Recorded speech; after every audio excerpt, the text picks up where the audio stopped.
Welcome to Nova BL Tales. If you love mind-blowing tales that keep you hooked till the very end, then make sure you smash that like button and subscribe with the bell on. It would be really nice, and you never miss a new story. Tonight's tale is about to begin. Let's dive in. Framed as the nation's monster, reborn to burn my own blood and claim the S-Class Alpha they tried to destroy, this story is an original creation from the Nova BL Tales channel on YouTube. I died choking on my own blood in a rain-soaked alley behind the Lennox Tower, the same tower my family had built on lies and stolen futures. My name was Kai Lennox, 28 years old in that first life. The second son of the most powerful pharmaceutical dynasty in the nation, Lennox Dynamics, the empire that controlled every heat suppressant, every scent blocker, every pill that decided who rose and who stayed buried in our Alpha Beta Omega world. I was born exactly 2 minutes after my brother Liam. Those 2 minutes defined everything. At 16, during the grand presentation ceremony, Liam's scent bloomed like summer roses dipped in honey. A perfect, radiant omega that made every A-class alpha in the capital city drop to one knee in reverence. The cameras flashed. The nation cheered. My parents, both A-class alphas themselves, wept with pride and immediately began planning his future empire. I presented as a beta, plain, stable, useful for paperwork and nothing more. Or at least that was what the world was told. The truth was far darker, but I only learned it after I died. In that first life, the setups began slowly, like drops of poison in a glass of water you drink every day without noticing until your veins burn. Started at my 18th birthday gala. Liam accidentally dropped his emergency heat suppressant vial near my feet during the toast. The sweet, fertile omega scent flooded the ballroom while Victor, my fiancé, a decorated A-class alpha and heir to the military's largest defense contractor, stood right beside me. Victor's pupils blew wide. His rut haze hit so fast the entire room smelled the change. Liam gasped, clutched his chest, and cried out that I had tampered with the drinks to ruin his reputation and steal his future mate. My parents forced me to kneel on live television the next morning and apologize to the nation for jealous beta behavior. The headlines read, "Lennox Spare tries to sabotage Golden Omega brother." I was 21 when the corporate embezzlement charges hit. Millions vanished from Lennox Dynamics accounts. Every trail led straight to my private servers. Victor testified under oath that I had begged him in secret to help launder the money for my hidden gambling debts. Liam stood beside him on the witness stand, tears streaming, claiming I had threatened to leak his private heat cycle logs unless he stayed silent. The nation turned. Hashtags trended for weeks. Hashtag Kai Lennox is evil. Protests blocked our headquarters gates. Death threats filled my inbox every single night. By 24, the betrayals had grown crueler, more personal. At the annual Unity Gala, Victor drugged my drink in front of everyone. I remember the room spinning, my body going heavy. He dragged me into a private lounge and pressed his teeth to my neck while Liam's hired photographers captured every angle. Me unconscious, Victor's claiming bite fresh on my skin, and Liam standing just outside the door sobbing to the press about how his own brother had tried to steal his fiancée. My parents disowned me on the morning talk shows the very next day. My mother's voice cracked perfectly for the cameras. We tried to love the broken one, but some betas are simply rotten at the core. The final setup was the one that ended me. Victor's body was found in our shared penthouse. My fingerprints were on the knife. My scent, the weak beta scent they had forced me to wear, saturated the sheets. Liam swore on every holy oath that I had gone feral with jealousy after Victor chose him instead. The trial lasted 72 hours. The jury convicted me before lunch on the third day. Death sentence. The botched prison transfer happened at 2:17 a.m. in a rain-soaked alley. They didn't even bother with a clean execution. A single bullet to the chest, then another to the throat so I would feel it. I died screaming Liam's name, Victor's name, my parents' names, begging the sky for answers that never came while blood mixed with rainwater on the concrete. Then rebirth hit me like lightning through every nerve. I woke up gasping in my childhood bedroom at 16, the exact week before my scheduled presentation ceremony. Same silk sheets with the family crest. Same view of the capital skyline through bulletproof glass. But this time every memory of the betrayals, the pain, the lies, the alley, the bullet, they burned crystal clear inside my skull. I knew the truth now. I wasn't a beta, never had been. The day of the presentation rehearsal, Liam had been coached. He accidentally shoved me down the grand marble staircase. My scent gland slammed against the sharp edge. Blood, swelling, agony. The doctors called it a miracle it didn't rupture permanently. My parents, terrified that a second Omega son would split the spotlight and the inheritance, made sure it never healed right. They started feeding me illegal suppressant pills disguised as daily vitamins for late bloomers. Every morning for 12 straight years. The chemicals muted my true Omega nature, forced my body into a beta shell, and told the world I was simply defective. This time I stopped taking the pills the very first morning of my rebirth. I flushed them down the toilet while smiling at my reflection. The fire began low in my belly. My real scent, warm honey and crackling lightning, slowly bleeding through after years of chemical chains. But I kept it hidden behind every polite mask they expected. This time I stopped taking the pills the very first morning of my rebirth. I flushed them down the toilet while smiling at my reflection. The fire began low in my belly. My real scent, warm honey and crackling lightning, slowly bleeding through after years of chemical chains. But I kept it hidden behind every polite mask they expected. I smiled at family breakfast. I let Liam hug me like the doting older brother he pretended to be. I let Victor kiss my cheek and whisper promises of our future empire.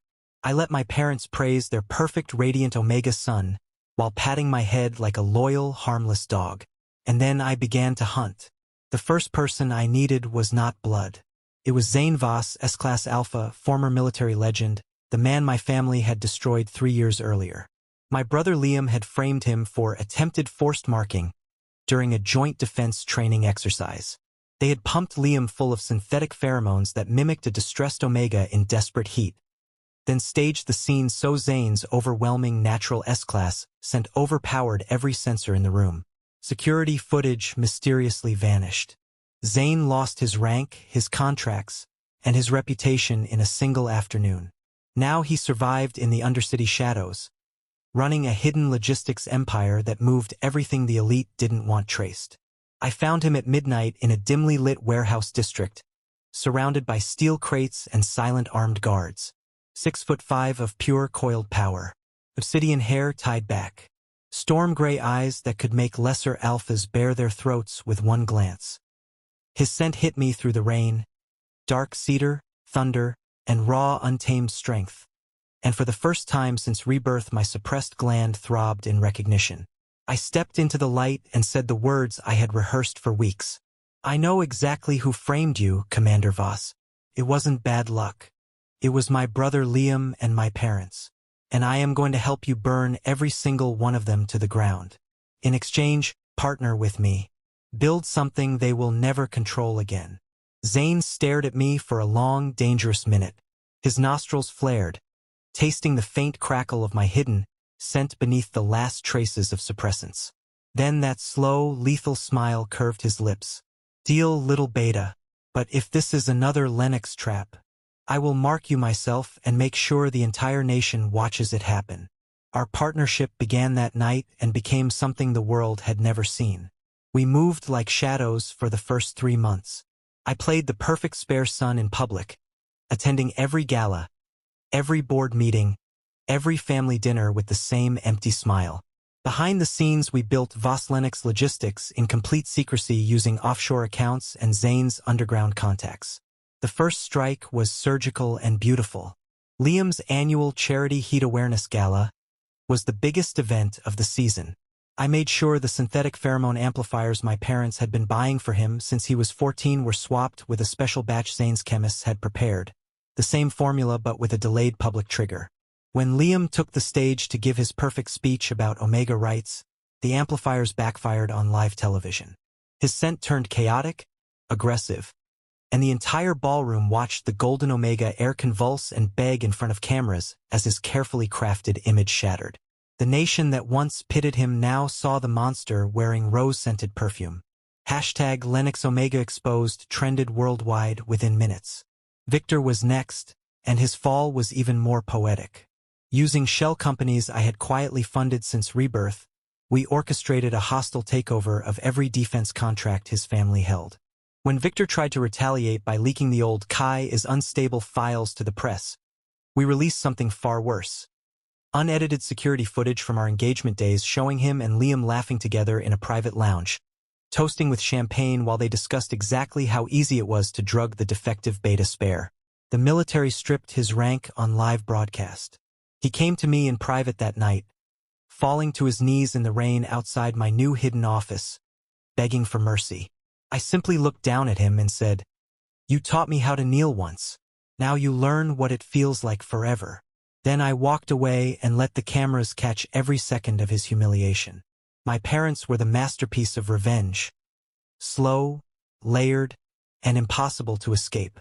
Zane's people recovered the original unedited medical files from my staircase accident. The handwritten note in my mother's own elegant script read, "Ensure the second gland never fully activates. One Omega Heir is more than enough for this family." We did not leak it immediately. That would have been too simple. Instead, at the annual Lennox Dynamics Shareholder Summit, the same event where they had publicly disowned me in my first life, I walked onto the stage as the forgotten second son. Every camera in the nation was rolling. I let the last of the suppressants leave my system completely over the previous 48 hours. My true Omega scent rolled out across the auditorium like a tidal wave, warm honey and electric lightning, pure, unfiltered, and more powerful than anything Liam had ever produced. The entire room froze.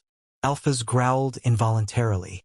Omegas in the audience whimpered and bared their necks without meaning to. My parents turned the color of ash. I did not scream.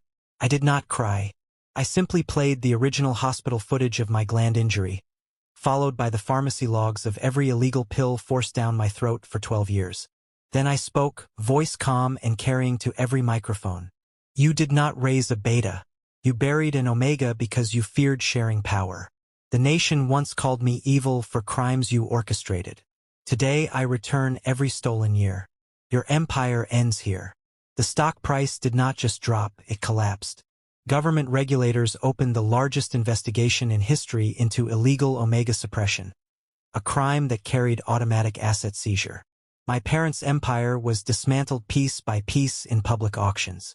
The very pills they had fed me for years were now forced into their own daily regimen by court order.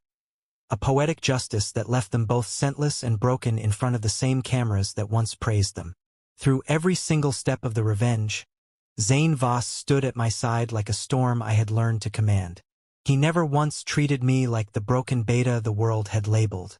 In quiet moments between battles, he would press his wrist to my neck, letting his S-class cedar and thunder scent wrap around my awakening gland, teaching my body what safety felt like for the first time in either life.